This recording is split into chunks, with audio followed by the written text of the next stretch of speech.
Hi, I'm Dr. Shaw, and many times patients return to our office years after or even months after an injury. We return to the original symptoms that came back and they say, "Doctor, I thought you fixed me. Why do I still hurt?" Well, what people need to understand is this, that regardless of how good of a job any doctor may do, including my doctors, those tissues heal with second-grade tissue, type 3 collagen tissue. That tissue, at its best, will never be as good as the original tissue.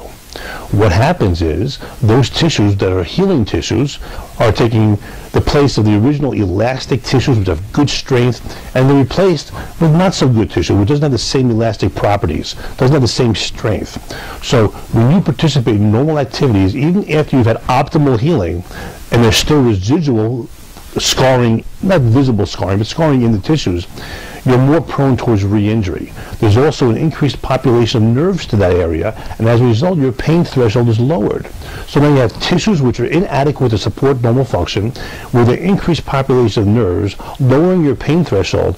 So many people have problem over time with return of symptoms, and that's why we kind of recommend for many of our patients that they maintain their home exercise program, maybe not to prevent ever having a return of symptoms, but prevent the frequent return of symptoms. Injuries generally are permanent in nature.